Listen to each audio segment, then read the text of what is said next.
Assalomu alaykum aziz vatandoshlar.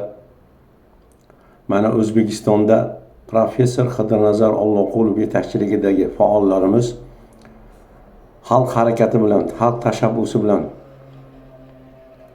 3-marotaba Xalq partiyasini, Xaloskor Xalq partiyasini tuzishga kirishganlar. Biz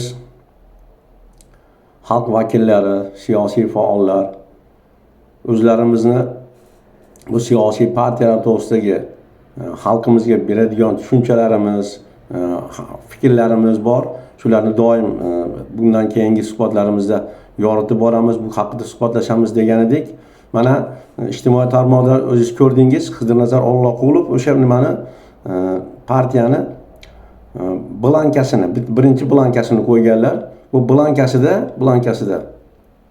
o'sha ilovada bu yerda ism familiyasini yozib, o'zini o'sha yashash joylarini, ism familiyasini, yashash joylarini, imzosini qo'ygan holatda birinchi o'rinda partiyani tashkiliy qo'mitasini tuzilish uchun haqiqiy bir o'sha vatanparvar, vatanimiz ichida yurgan fidoyilardan, xalq harakatini tashabbuskorlaridan qaysi bir kasbi bo'lishidan qat'iy nazar shu birlashishga, xalq harakatini shu tashkiliy qo'mitani tuzishga imzo beruvchilar saralab olinadi. O'zbekiston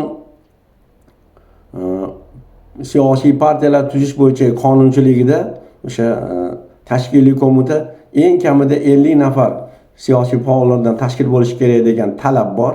Bu birinchi talab. Bu birinchi talabni bajargandan keyin 50 nafar o'sha tashkiliy qo'mita eng kami 50 nafar, 60 ta bo'lishi mumkin, 70 ta bo'lishi mumkin. Eng kami 50 nafar degan o'sha tashkiliy qo'mitani vakillari, a'zolari har xil o'sha lavozimlar taqsimlanadi. O'sha ishlar bo'yicha reja bo'yicha ishlar olib boriladi. Birinchi o'rinda tashkiliy qo'mita tuzilgandan keyin 7 kun mobaynida buni hammasini o'sha professor Xidirnazar Alloqulov o'zlari chiqishlarda aytdilar. Men o'zim e'lon qilaman dedilar. E'lon qilgan kundan keyin o'sha nima deydi? Start beriladi bu ishlarga. O'shandan keyin boshlanadi.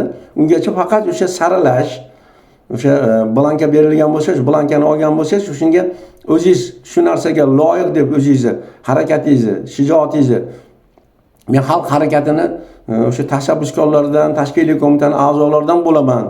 O'sha 50 nafar ichida men ham bo'lishim kerak degan tashabbus sizda bo'lsa, qayerda bo'lishingizdan qat'iy nazar O'zbekiston o'sha vatandoshligingiz bo'lsa bo'ldi. Siz o'sha qog'ozni, ilovani to'lg'izib o'sha ko'rsatilgan manzilga tashlab berishingiz mumkin. Bular albatta 7 kun mobaynida Adliya vazirligiga bu ro'yxat beriladi. O'sha 50 nafar, eng kam 50 nafar tashkillantirilgan tashkiliy qo'mitani a'zolari bu yerda yetakchiligida professor Xidirnazar Alloqulov o'zi yetakchiligida bo'ladi, lider. Undan keyin shu atrofida professor Xidirnazar Alloqulovning atrofida o'sha yig'iladi tashkiliy qo'mita. 7 kun mobaynida Adliya vazirligiga bu narsa beriladi, ilova qilinadi, xabarnoma beriladi. Ana undan keyin 7 kundan keyin biz bir oy mobaynida tashkiliy qo'mita tuzilib bir nima bo'lgandan keyin bir oy mobaynida partiyani ta'sis syezdini o'tkazamiz deyiladi. Ta'sis syezdi bironta bir manzilda, bironta bir nimada u ham ko'rsatiladi, u ham ijtimoiy tarmoqda e'lon qilinadi. O'sha faqat Xidirnazar Alloqulov yetakchiligidagi partiyaga agar qo'shiladigan bo'lsangiz, faqat Xidirnazar Alloqulov e'lon qilgandan keyin shunga qo'shilishingiz mumkin. Chunki hozir juda ijtimoiy tarmoqlar, fake xabarlar, nima deydi, sun'iy intellektlar juda ko'payib ketgan, shunga o'xshagan narsalar qilib, xalqimizni chalg'itish mumkin. Bu albatta chalg'itish oddiy xalq nimasida bo'lmaydi. Bu o'sha O'zbekistonda 35 yildan beri yovuz niyatlar bilan boshqarib kelayotgan o'sha bir terror urushlariga homiylik qilayotgan Mirziyoyev yetakchiligi jinoyat to'dani vakillari tomonidan qilinadi. Bu tashkil narsalar o'shaning uchun ogoh bo'lishingiz kerak, ehtiyot bo'lishingiz kerak. Faqatgina o'sha Xidirnazar Alloqulov e'lon qilgandan keyin o'sha bironta bir majlisda Xidirnazar Alloqulov yetakchiligidagi majlis berilgan bayonnoma yoki berilgan ko'rsatilgan ko'rsatmalar bo'yicha harakatda bo'lishimiz kerak. Chunki aytyapmiz, mana 20-yildan beri tosh kungacha juda bir bu siyosiy partiyalarga, faollarga, siyosiy faollarga tazyiqlar, har xil nayranglar, hiyla-nayranglar, tovlamachiliklar, boshqa bir qilinmagan ish qolmadi. Bularda bir haligi ishlari qolmadi. Hattoki shu ayollarni o'sha farrosh kiyimida ichki ishlarda xodimalari o'sha farrosh kiyimlarda kelib tashkiliy qo'mitani yoki o'sha imzo yig'ayotgan jarayonlarda ayollarimizga shunaqangi bir har xil uydirmalarni uyushtirib ko'rishdi, har xil provokatsiyalarni uyushtirib ko'rishdi. O'sha Vazira Egamberdiyeva va boshqa ayollarimizni yetakchiligidagi o'sha bir guruh ayollarimizni biz Qoraqalpog'istonga yuborganimizda u yerda hattoki zaharlashgacha borishdi. Bular endi shunaqangi jinoyatda bular o'sha Yahud malaylari, o'sha ko'ryapmiz mana Mirziyoyev hozir nima ishlar qilyapti.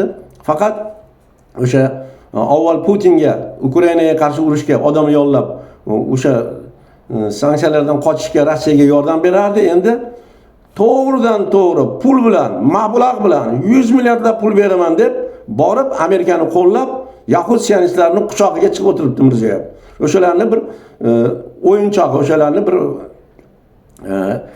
nima deydi, vakillari hisoblanadi. O'shalarga do'st. Men do'stim qani deyapti-yu, o'sha Tramp. Tramp atrofida hech kim qolmadi. Hattoki mana shu Yevropa ittifoqining davlatlari, hattoki NATO harbiy shu blokning a'zoligi bo'lgan davlatlar ham Trampdan yuz o'giryapti. Chunki Tramp yetakchiligida o'sha sionist Isroil Yahud sionistlar bilan birgalikda Eron davlatiga urush ochdi. Musulmon davlatlarini yo'q qilyapti. Qanchadan qancha bir qirg'in barot urushlarini boshlayapti. Bu Mirziyoyevning yetakchiligidagi o'sha to'dalar bizga hozir ta'zir qilinadigan bo'lsa, bizni o'sha taraqqiyotimizga o'sha partiyani tuzishga xayrixohlik bildirganlarga ta'zir qiladigan bo'lsa yoki ularga bosimlar qiladigan bo'lsa, bilingki, demak ular hammasi hozir qilayotganlari o'sha hukumatparastlar, o'sha blogerlar endi hammasi jangga chiqadi. Ochiqdan ochiq chiqadi. Ochiqdan ochiq chiqadi, chunki ular o'zi ismi o'zbekcha bo'lishi mumkin, masalan, Ahmad bo'lishi mumkin, Shuhrat bo'lishi mumkin, Abror bo'lishi mumkin deydi ismlari. Lekin ular aslida o'sha Yahudlarning malaylari bo'ladi. O'sha sionist Yahudlarning malaylari, o'shalardan pul olib, o'shalardan mablag' olib, o'shalar bilan hamkorlik qilib O'zbekistonda o'sha g'arbga sotayotgan o'sha urushlarni, terror urushlarini moliyalashtirayotgan o'sha Mirziyoyev yetakchisidagi jinoyat o'dani vakillari bo'ladi. Bular albatta xalqning manfaati bilan qilinayotgan, xalqning tashabbusi bilan qilinayotgan taraqqiyotga erishaylik biz ham boshqa bir davlatlardagi singari bir emin erkin yashashga haqlimiz. Qachongacha bu gaz muammosi, qachongacha bu elektr energiya muammosi, qachongacha bunaqangi bir jarimalar girdobida yashaymiz. Biz ham axir dunyoga bir marta kelamiz. Xalqlar singari, boshqa qo'shni davlatlardagi xalqlar singari yashashga haqqimiz bor deydigan odamlar xalq partiyalarini tuzishga tashabbus qilishdi. O'shalar mana birlashyapti. O'shalarni tashabbusi bilan, o'shalarning harakati bilan, xalqning harakati bilan 3-marotaba Xaloskor xalq demokratik partiyasi tuzishga kirishilyapti.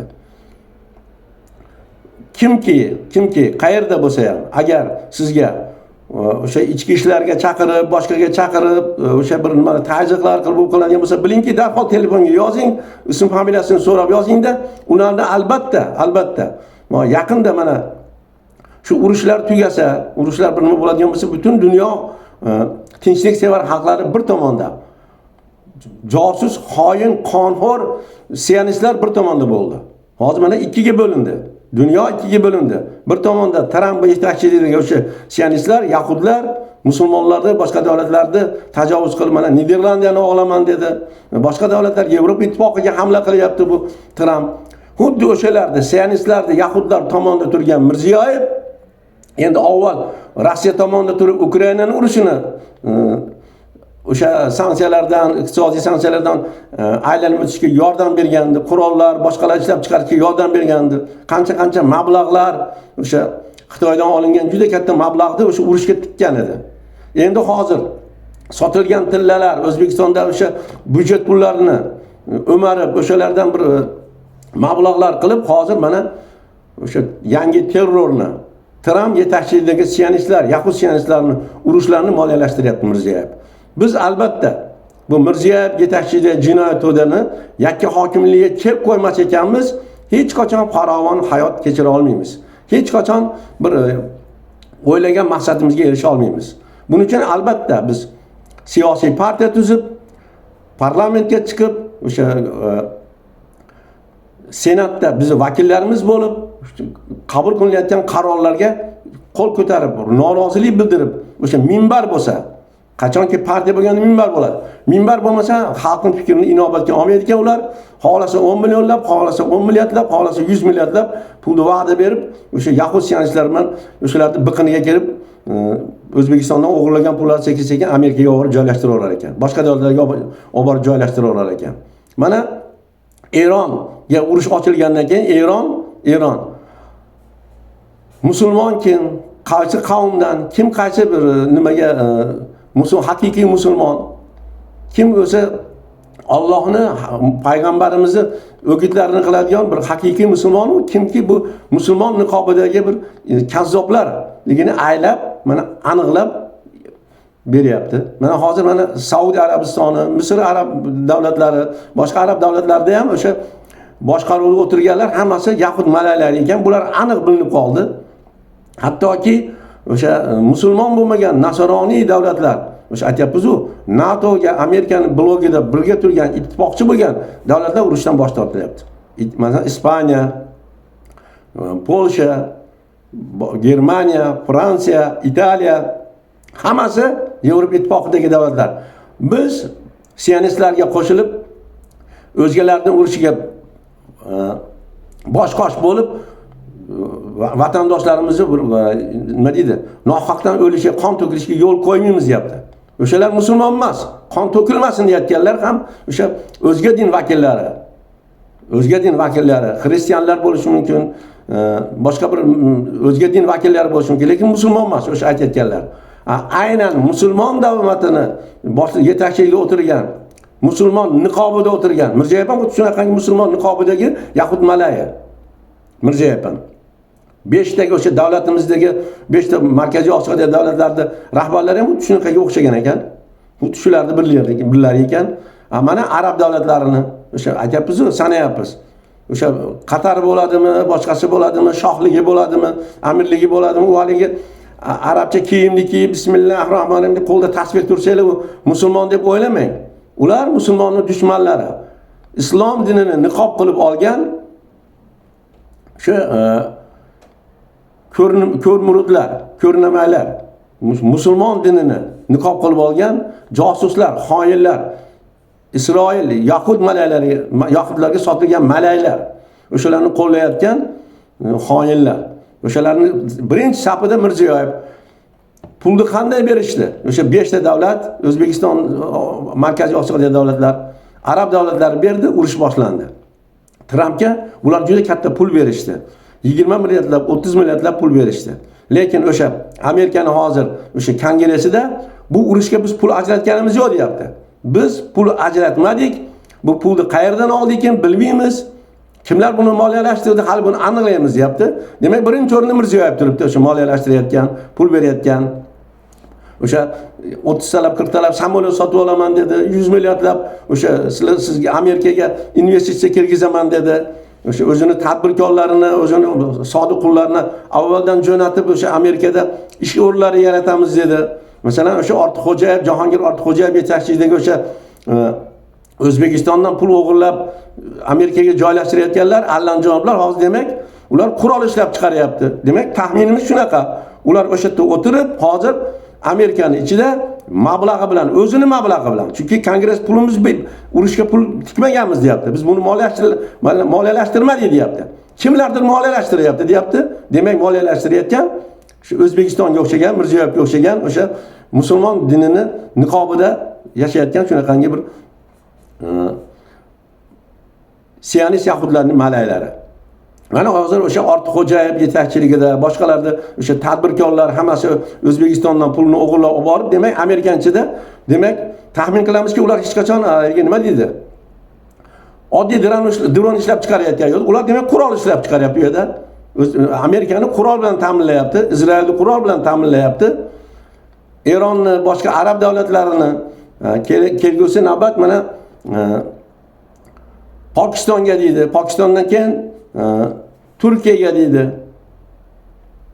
Eng katta bir musulmon davlatining yetakchisi harbiy salohiyatdan dunyoda hozir ancha-muncha davlatlar o'rtasida ko'zga ko'ringan Turkiya davlatining ham masalan o'sha bizni o'zbek, qozoq, qirg'iz, arab davlatlarining mablag'larini yig'ib turib Turkiyani yo'q qilish mumkin.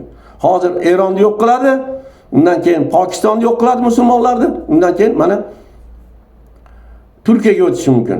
Bizning mablag'imiz bilan. Chunki Amerika mablag' ajratmayapmiz deyapti. Amerikada bunaqa narsa yo'q deyapti. Biz bu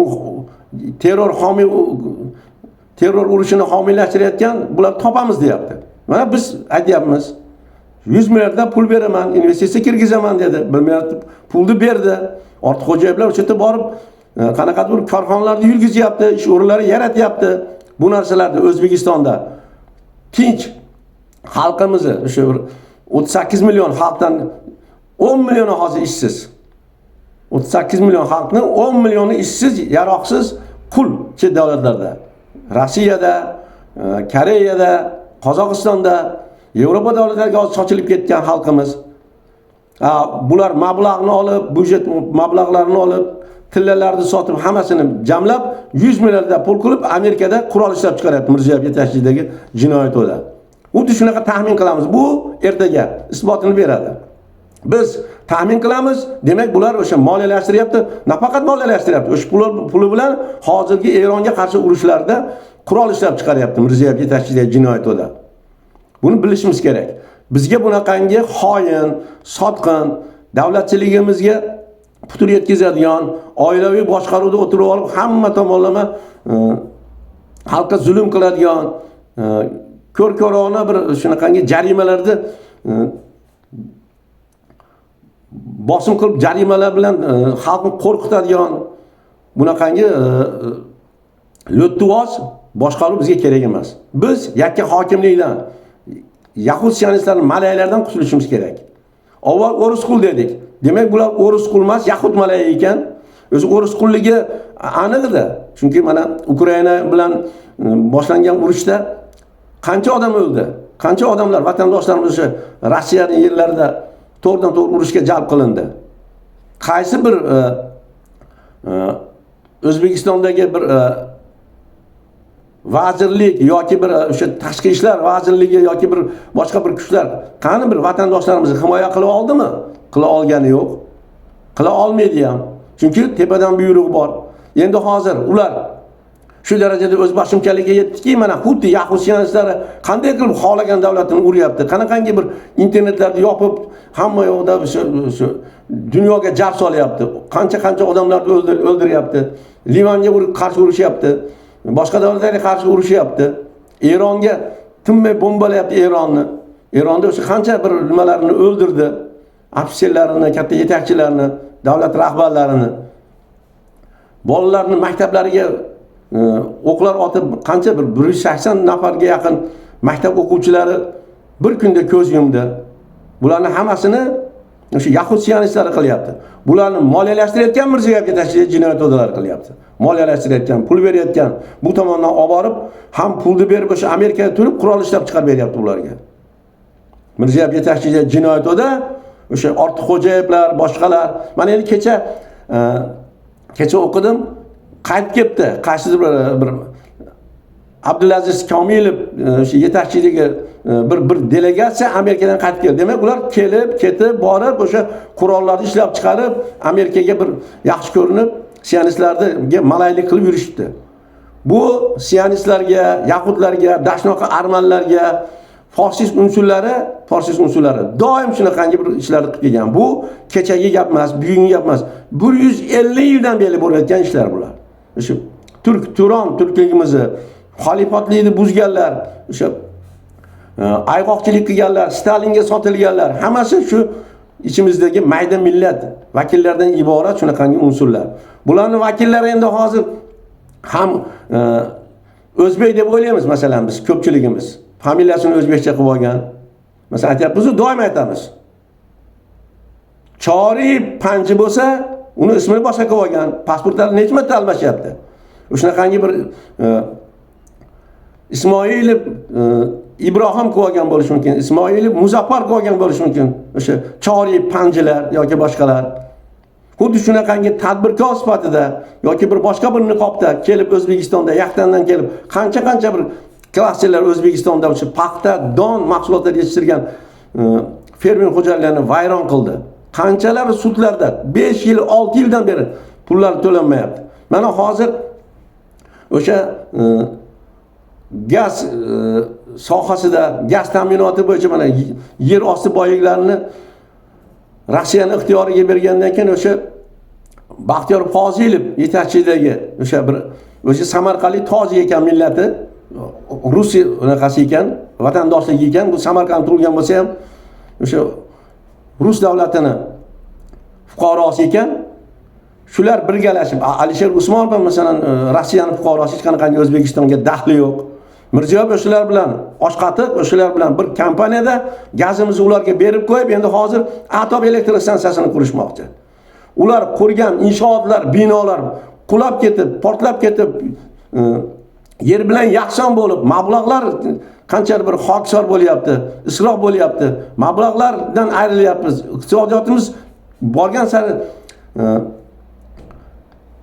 xorizdorlik holatda xalq ahvoli, iqtisodiyot bundan cho'kib boryapti, inqirozga kelyapti. Lekin o'sha tepada o'tirgan, aytyapmiz, bir xovich mayda millat vakillaridan iborat o'sha josuslar har tomonlama O'zbekistonga kirib, tadbirkorlik qilaman, boshqa qilaman deb hamma narsani yo'q qilyapti. Mana kecha bir koreys millatiga mansub tadbirkor qanchadir milliard mablag'ni o'sha uy-joy qurilishi bo'yicha odamlardan yig'ib olib, yo'q. Uy-joy ham yo'q, boshqa ham yo'q. Shunaqangi tadbirkorlar, masalan o'zimizni tadbirkorlar, o'zimizni o'sha yetuk bir vatandoshlarimiz Rossiyalarda, boshqa davlatlarda xor bo'lib yuribdi. Lekin boshqa davlatlardan, boshqa joylardan o'sha yollab olib kelgan, Tojikistondan olib kelgan odamlar O'zbekistonni kemirib yotibdi. Buning uchun albatta bu narsalarga chek qo'yishimiz kerak. Biz minbar bo'lmasa, xalqni bir gapiradigan joyi bo'lmasa, bir siyosiy partiya bo'lmasa, parlamentda bir munosabatlarni muhokama qilishga imkonimiz bo'lmaydigan bo'lsa, biz tez kunda xorizor bo'lib yo'q bo'lib ketishimiz mumkin. Bular hamma narsani qiladi. Mirziyoyev yetakchi jinoyatda mana 10 yil bo'ldi. 25 yil mobaynida Islom Karim bunchalik tahlikaga solmagandi. To'g'ri, din islom bo'yicha, boshqa bo'yicha o'sha qo'rqitish uchun, Amerikadan pul olish uchun o'sha Hizbut Tahrirlar, Vahobiylar, boshqalar deb dinga sal bir nima bergan edi, zarba bergan edi. Mana endi hozir nima bo'lib u yoqda, u dunyoda nima bo'lib, qanaqangi bir jahannamlarda o'tida yonayotgandir, uni Alloh biladi. Lekin bular Mirziyoyev kelganiga, Mirziyoyev iqtidorda o'tirganiga, qarindosh urug'lar bilan, yaxtanliklar bilan o'sha O'zbekistonda hamma sohasini egallab olganiga bor yo'g'i 9 yil yoki 10 yil bo'ldi mana. 10 yil hali bo'lgani yo'q. Sentyabrda 10 yil bo'ladi. 9 yildan oshiqroq vaqt bo'ldi. 9 yilda 200 milliarddan oshiqroq 300 milliardga yaqin qarzga kiritildi. Tillalar sotildi. Xitoydan 80 milliardga yaqin qarz bo'ldi. Budjet tanqisligi bor. Hech qanaqangi bir budjetda bir nimada ish o'rinlari, pensiyalar oshmayapti. Xalq manfaati to'g'risida hech qanaqangi bir narsa yo'q. Mana hozir xo'ja ko'rsinga o'sha islom sivilizatsiyasi qilib o'sha bir nimalardir, bu narsalarni qurdi. U yerda islom sivilizatsiyasining ichida ham hech qanaqangi bir islomga taalluqli narsalar yo'q edi. Faqat o'sha Nikolay podshoning zambaralari, boshqalari o'shalarni tarixiy muzey qilib olib kirib ichkariga o'sha Chor Rossiyasini ulug'lash uchun qilingan narsalar. Xuddi o'sha G'alaba xiyobonidagi singari o'sha Qoraqamishda G'alaba xiyobonini qiluvdi. Tanklarni qo'yib o'sha Chor Rossiyasini O'zbekistonga kelgan nimalarni, kunlarni o'sha tarixiy nima qilib muzey qilib hamma kelsa ko'rsin, qarsak chalsin, chet davlatdan odamlar kelib ko'rsin degan maqsadda qilingandi. Hozir islom sivilizatsiyasi ham xuddi shunaqa bir yo'sinda qilindi. Bu yerga islom sivilizatsiyasiga nima? U yerda bir din islomni bir targ'ibot qilish yoki degan narsa yo'q edi. U yerdan faqat o'sha bir xoin, o'sha arab davlatlariga o'xshagan, isroillik malaylarga o'xshaganlar, masalan, o'sha islom sivilizatsiyasi ekan desa, mablag' ajratishi mumkin, odamlar kelib ziyorat qilishi mumkin, ko'rishi mumkin. Bu boshqa narsa yo'q edi. Bular nimadan foydalanyapti? O'sha bizni bobolarimizdan, Imom Buxoriylardan, At-Tirmiziylardan, ulug' allomalarimizdan, ulug' o'sha ajdodlarimizni bosib o'tgan yo'llarini bular faqat biznesda foydalanishyapti.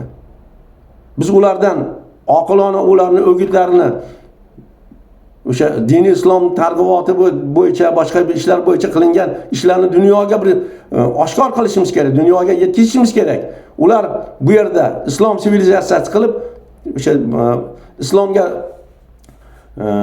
taalluqli bo'lgan islom davlatlarini vakillarini ko'proq, o'sha Yevropa davlatlarini turistik sayyohlarni ko'proq kelishini o'ylagan maqsadda bu yerda birinchi o'rinda o'sha sayyohlarni jalb qilish maqsadida shu narsalar qilindi. Bu dinni niqobi ostida qilinayotgan narsalar bular. Bular Mirziyoyev o'sha aytyapmiz-ku, din niqobida shunday qilyapti, arab davlatlariga, boshqa davlatlarga yaxshi ko'rinish, asosiy maqsadi puli, mablag'ni olib o'sha islom sivilizatsiyasidan tushgan pulni ham yana olib borib Izraelga beradi. Yahudlarga beradi. O'sha tushgan pulni kirish pulli, o'zimizni xalq uchun ham, tashqaridan kelganlar uchun ham pulli, o'sha yerda tushgan pullarni, mablag'larni ham yana olib borib Izraelga beradi. Yahudlar, chunki Yahudning malayida bu Mirziyoyev. Yahudning malayi. Bu aniq bilinib turibdi, mana moliyalashtiryapti urushlarda. O'sha islom sivilizatsiyasidan tushadimi, boshqa joylardan tushadimi? Qancha bir xalqimizni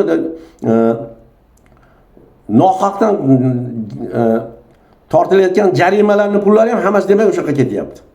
Demak, o'sha hamma agar byudjetga yotqizilganda ish o'rinlari yaratilardi yoki bir qaysi bir sohasi ozgina bo'lsa ham rivojlanayotgan bo'lardi. Rivojlanayotgan soha bormi? Hammasi parokanda. Hammasi inqirozga yuz tutayotgan sohalar. Qaysi bir sohani olib, yo mana shu soha haqiqatda yaxshi, mana shu sohada hech qanaqangi bir korrupsiya yo'q yoki boshqa narsa yo'q. Demak, mana shu soha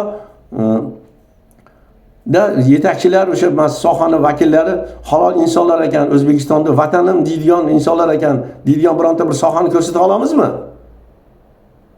Mudofaa qanaqa ahvolda? Sud tizimlari qanaqa ahvolda? Prokuratura, xoinlar hammasi xalqdan jinoyat jasab general bo'layotganlar. Hammasini millati bu o'ziga boshqa, o'sha yahud sionistlarning malaylari, o'sha generallar hammasi aytyapmiz, doim aytamiz. O'zbek emas, faqat pasportiga o'zbek qilib yozib olgan. Mana Dubayda uylari bordi, portlab ketdi, qanchasini. Voydo deb ayxonlar soldi.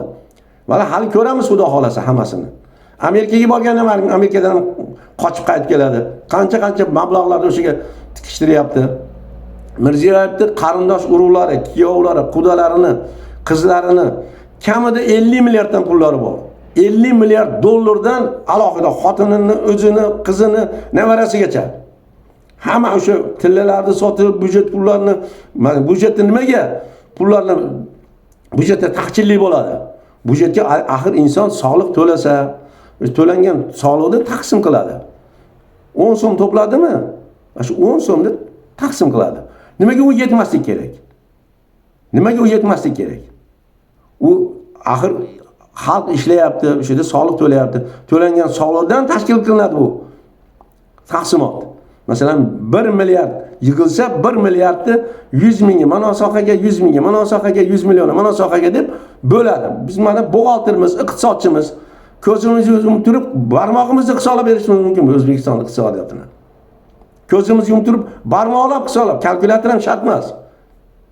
Tillardan qancha kelyapti, boshqa sohalardan qancha narsalar kelyapti, ishlab chiqarishdan qancha tushyapti, soliqlar qancha to'lanyapti, aholini yer soliqlaridan qancha daromadlar kelyapti, hammasini jamlab turib, shundoq bo'lib chiqsangiz, bitta odam bir tashkilotning buxgalteri bo'lsa, oddiy bir o'rta ma'lumotli tashkilotning buxgalteri bo'lib ishlagan odam ham shunday 3 2 ni qo'shsa 5 bo'ladi, biladi. 2 ni ko'paytirsa 4 bo'lishini, bu oddiy narsa. Avval yig'iladi, keyin taqsimlanadi. Bir yilda bir marta yig'iladi, keyin taqsimlanadi. Bunda taqchillik degan narsa bo'lishi mumkin emas. Agar bunda bo'ladigan bo'lsa, bu byudjet kemirmasa, kalamushlar yeb ketmasa, bunaqangi bir haligi taqchillik bo'lmasligi kerak. Qachonki yeb ketganda, yo'q, men olib o'g'irlab qo'ysa, masalan siz savdo qildingiz. Masalan 100 ming so'mlik savdo qildingiz. Aniq savdo qildingizda, uyga borgunizcha shu 90 ming bo'lib qoldi. Yo o'g'lingiz, yo qizingiz, yo kuyovingiz olib qo'ygan bo'lishi mumkin. O'sha atrofingizdagilar. Budjet ham xuddi shunaqa. Budjet biz yig'ayotgan, to'layotgan soliqlarimiz hammasi aniq ko'rsatilgan. Budjetdan yig'ilgan mablag' soliqdan yig'ilgan mablag' budjet bo'ladi. Budjet bo'lib yilni boshida taqsimlanadi. Yig'ilgan puldan taqsimlanadi. Yo'q puldan emas. Yig'ilgan pul masalan 5 milliard dollar yig'ilsa, shuni 5 milliardni 40 ta soha bo'ladigan bo'lsa, 40 ta sohaga bo'ladi. Hammasiga yetish kerak. Qachon yetmaydi? O'sha o'rtada kalamushlar yeb qo'ysa, Mirziyoyev yetakchisi jinoyat o'dalar o'sha pulni yuvish bilan chiqarib yuborsa tashqariga yoki yaxtanga ketib qolsa, juda ko'p pul yaxtanga ketib qolishi mumkin. O'sha qishloq xo'jaligi, mana don, paxta, boshqa rizq nasibamiz bo'lgan, xalqning rizq nasibasi bo'lgan mahsulotlarning pullari yaxtanga ketib qolgan bo'lishi mumkin. O'shanda taqchillik bo'ladi. Qurilishlarda masalan hozir o'sha islom sivilizatsiyasini aytyapmiz. Islom sivilizatsiyasiga masalan 100 milliard dollar sarflangan bo'lsa, o'sha yerdagi aholi qancha aholi bordi Chuvalachi mahallasida? Uysiz ko'chada voy-dod oyxondan solib yig'lab ko'chalarda haligacha sudlashib yuribdi ular.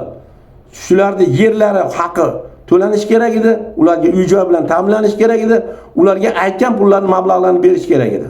Bermadi. Bu jinoyat o'da urib o'sha har xil harbiy kiyimdagi o'sha yaxtandan kelgan sinovchi brigadalar bundan 3 yil 4 yil oldin o'sha Chuvalachi mahallasida ayollarni 85 yoshli onaxonni ham o'sha uydagi buyumlarni ko'chaga olib chiqib qo'ygan. Mana ijtimoiy tarmoqlarda qaranglar, ozodlikda chiqarilgan bu narsa. Ozodlik jurnalistik surishtiruvda bu narsalar bor. Shularni norozi qilib, shularni qaqshatib, shularni yerini tortib olib islom sivilizatsiyasi qurgan bu Mirziyoyev nima? Juda bir haligi olijanobmi? Olijanob insonmi? Olijanob bo'lsa, o'sha yeridan mahrum bo'lgan, uy-joydan mahrum bo'lgan xalqni rozi qilish kerak emasmidi? Ularni rozi qilmasdan ularni kechasida boshqa joyga olib borib, uyini tank nimalar bilan, buldozerlar bilan buzib tashlab, ko'chada qo'ydi. Juda ko'pchiligi uy-joy ola olmasdan yuribdi.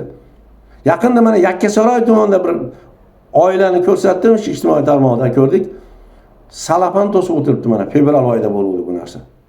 Salafan to'sib kunni ko'ryapti. Uy-joydan ajralgan. Agar Toshkent shahri shunaqa bo'ladigan bo'lsa, viloyatlarda qo'ying endi. Viloyatlarda endi bu hammasi haligi mafiya, banditizm. Andijonda ham shunaqa o'sha Abdurahmonov degani bormi shuni? Andijonda hokimi. Hamma narsani kemirib, ichib, yo'q qilib bo'ldi.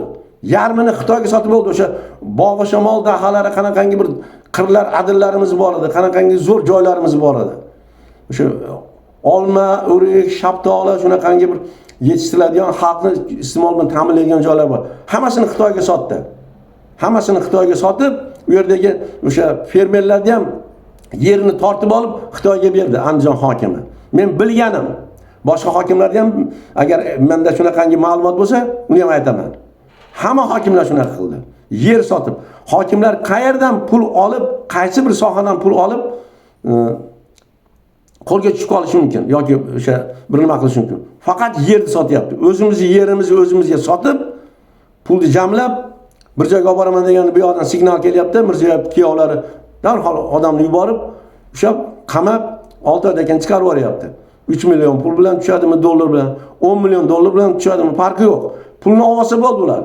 Sekin qora ro'yxatga kirgizib bo'lib turadi-da, 6 oydan keyin yana oqlab turib, bironta bir rayonda anaqasiga bir ishga qo'yib qo'yapti. Chunki u Mirziyoyevning opasiga pul berib hokim bo'lganda, tuman hokimlari. Mirziyoyevning opasi o'sha pullarni olib hokim qilgan ularni. Mirziyoyevning qarindosh urug', pochchalari o'sha ot o'ynatib o'sha uloq berayotgan, katta pullar sarflayotgan pochchalari orqali odamlar rayonlarga hokim bo'lyapti. Mirziyoyevga qo'li yetmaydi ularda. Rayon hokimi bo'lish uchun Mirziyoyevga pul olib borib berishga juda uzoq yo'l, masofa. Eng yaxshisi o'sha Jizzaxga boradi, o'sha opasini topadi, pochchasini topadi. Ular aholining ichida yuradi. O'sha zapravkalari bor, benzin nimalari bor, opalarini, Mirziyevni bir tug'ishgan opalari. O'shalarga 5 millionlab, 3 millionlab, 10 millionlab pulni berib, o'sha kerakli nimani berib. Tumanga hokim bo'lyapti, 2-3 yildan keyin o'sha yerni sotib aholiga qo'lga tushib qolib, yana uni pulini Mirziyoyev kuyovlarga topshiryapti-da, xalq o'zini yerini o'zi sotib o'sha yaxutsionistlarning malaylarga beryapti. O'zbekistonda xalqimiz yerimizni sotib, o'zimiz sotib olib pulni yerga ham ega bo'lmasdan, pulni ham berib, yana yaxutsionistlarga berib, yana musulmon davlatlariga qarshi urushga mablag'lar tikilyapti. Pul qayerda aylanyapti? Bironta bir Shveysariya bankiga haligi olib borib joylashtirib qo'ygani yo'q. Faqat bular biznes qilyapti. O'zbekiston ichida sitilar qurishyapti o'sha pullarga. Xalqdan tushgan pullarga boshqa narsalar qilishyapti. O'zimizning go'shimizni o'zimizga yegizyapti. Mirziyoyev yetakchisi jinoyatida xalqning pulini, o'zining go'shini o'ziga yegizyapti. Qaysi sohani olib qaramang. Men aniq faktlar bilan yoki bir falonchi bundoq qildi, falonchi sud bundoq qildi degan informatsiyalar keladi menga. Ularni aytmayman. Ularning juda ko'pchiligi balki isbotlanmagan, taqsimlanmagan ma'lumotlar bo'lishi mumkin. Men ozodlikda chiqarilgan yoki boshqa ijtimoiy tarmoqlarda aylanayotgan, odamlarning noroziligidan kelib chiqib qilinayotgan o'sha norozilikdan olinayotgan ma'lumotlarni yig'ib olamanda o'shalardan xulosa qilib sizlarga yetkazaman. Demak, O'zbekistonda parokanda bo'lishi hammasi o'sha ichimizdan, o'zimizga go'shimizni o'zimizga yetkazayotgan o'sha Mirziyoyev yetakchiligidagi yakka hokimligidagi jinoyat to'dani qilayotgan shu tizimi, shu rejimi. O'zimizning yerimizni, pulimizni o'zimizdan sotib olib, ham yerdan ayirib, ham pulimizdan ayirib, pulni aylantirib Amerikaga, Trampga o'sha pedofillardan anaqasiga olib borib beryapti. Ular Isroil sionistlari Arab davlatlariga bugun Eronni yo'q qiladigan bo'lsa, ertaga Markaziy Osiyoga ham hujum qilishi mumkin. Hozir mana kecha Tramp Mirziyevga xat yozibdi. Meni do'stim qayerdasiz? Keling deb. Ko'rdingizmi mana Mirziyev avval Putinni yoniga kelib bu urushlarni nima qiluvdi?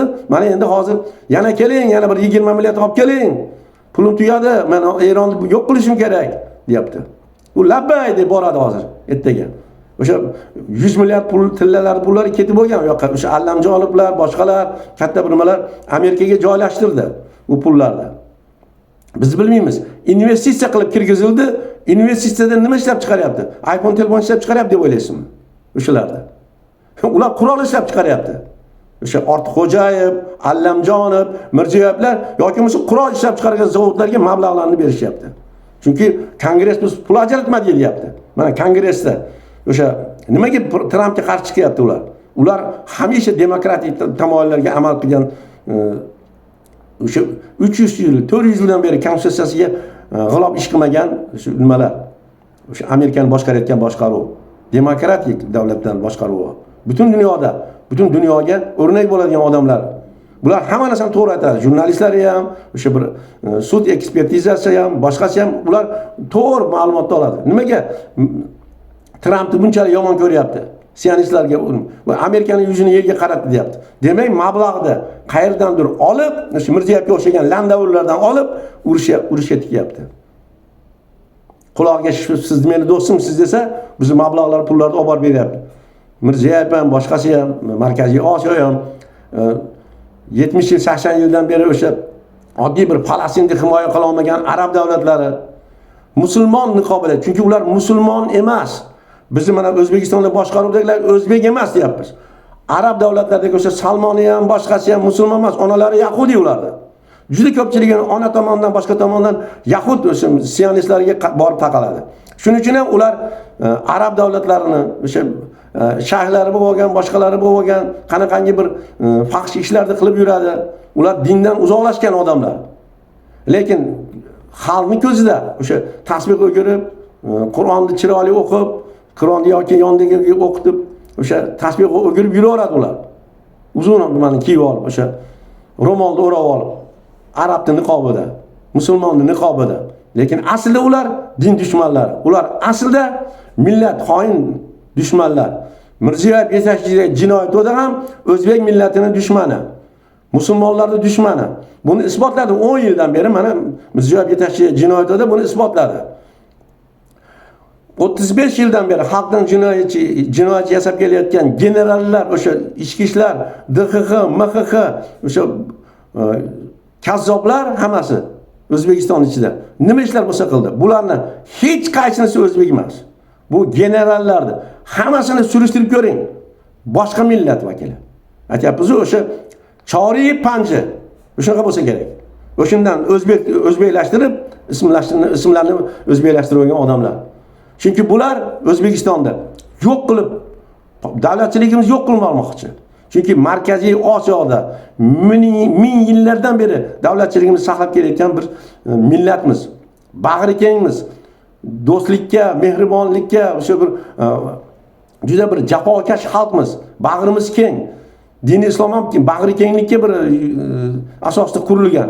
Shuning uchun ham biz mehmon do'stligimizdan, biz bag'ri kengligimizdan, biz oliy janobligimizdan o'zbek millatini ular foydalanyapti. Ular xuddi shunday foydalanib bizni iqtisodiy krizisga olib kiryapti, urushlarga jalb qilyapti. Bizning mablag'imizdan o'sha yana o'zimizga qarshi, musulmon diniga qarshi yovuzliklarni, urushlarni boshlayapti. Aziz vatandoshlar, biz agar xalq bo'lib, birlashib, bir siyosiy partiyani tuzib, minbarda o'sha o'zim senatda vakillarimiz bo'lib, bu narsani yakka hokimlikni ag'darib, yo'q qilib, qachonki bir iqtidorga o'zimiz kelmagunimizcha bular bo'laveradi. Bizga hech qaysi bir davlat yordam bermaydi. Hech qaysi bir davlat chetdan turib bizni ichki siyosatimizga aralasha olmaydi. Haligi ham yuridik tomondan, ham ma'nan, ham tomondan haqqi yo'q buni aralashishga. Buni faqat biz o'zimiz qilishimiz kerak. 38 million 40 millionga yaqinlashib qoldik. 38 million sof o'zbek bo'lsak agar, o'sha mana statistikalarga qarang, 750 ming rus bor ekan ichimizda. 750 ming, 1 million emas. Lekin xalqimiz aynan o'risqul. 1 millionga yaqin tojiklar bor ekan. Aynan forsiz unsurlari, o'sha greklar bormi, karislar bormi, hammasi uyushib olgan. Daxshan qarmaqlardan tarqalib ketganlar bormi? Bular ta'limimizni ham, sog'liqni saqlashni ham, mudofaani ham yeb tugatdi. Xalqni faqat jarimalarga joriy qilib, jarimalar bilan qonni ichyapti. Na elektr energiya ta'minotda, na gaz ta'minotda, na suv ta'minotda hech narsa qolmadi. Elektr energiya ta'minotidan 0, gaz ta'minotidan 0, suv ta'minoti 0. Orollar quridi. O'sha fosil unsurlarning yetakchilari shu 6 million paxta beramiz deb orollarimizni quritdi. Buni nimaga qachon bir anglaymiz, qachon bir buni tushunamiz. Demak, bundoq bo'lgan ekan deymiz. Tariximizni yozayotganlar ham shular, shularning farzandlari o'sha 150 yildan beri o'sha bizni qonimizni ichib kelayotgan Turk Turon, Turkistonga bir ashaddiy dushman bo'lgan, o'zini dushman deb biladiganlar tariximizni yozyapti. Soxta tariximizni yozyapti. Biz o'zimiz shu tariximizni o'zimiz ochishimiz kerak, o'zimiz yozishimiz kerak, o'zimiz belgilashimiz kerak. Biz o'zligimizni o'zimiz anglashimiz kerak. E'tiborlaringiz uchun rahmat aziz vatandoshlar. Siyosiy partiyani tuzilishiga hozir harakatlar boshlanyapti. Bizni kuzatib boring, ijtimoiy tarmoqlarda, YouTube kanallariga bu chiqishlarimizni qo'yamiz. Albatta like bosib, hech bo'lmasa Xaloskor Xalq partiyasiga omad degan so'zni yozib qo'ying. Bu ko'proq tarqalsin. Mana men oldingi safar video qo'yuvdim, hali bir 100 ta odam ko'rgani yo'q. Chunki butunlay ijtimoiy tarmoqni chirmab, yo'q qilib katta pullar bilan mablag'larni berib YouTube kanallarini bekitib tashlashgan. Ijtimoiy tarmoqlarda boshqa sohalari bor, boshqa tarmoqlari bor, Telegram tarmoqlarimiz bor. O'sha ulashing, bir-biringizga yetkazing bu narsani. Biz faqat bir xalq bo'lib, xuddi mana shu Eron singari, Eron davlati qanday qildi? Avval atrofidagi dushmanlarini o'ziga, atrofidagi dushmanlarni yo'q qilib oldi. Biz ham xuddi shunday qilishimiz kerak. Biz atrofimizdagi o'zimizga haligi hukumatparast, boshqa bir hali blogerlar, boshqalar birinchi o'rinda biz o'shalarni yo'q qilishimiz kerak. O'shalarni ijtimoiy tarmoqda tarqatayotgan ma'lumotlarni boykot qilishimiz kerak. O'shalarga like bosib, o'sha nima deydi? Dislike bosib o'shalarni yo'q qilishimiz kerak. Ijtimoiy tarmoqda. Ularning chiqishlarini qoralashimiz kerak. Ularga o'sha o'zimizni haqiqiy fikrimizni bildirishimiz kerak. Ana o'shandagina bizga hujum qiladigan o'sha hukumatparast o'sha bir nimalar kamroq bo'ladi. E'tiborlar uchun rahmat.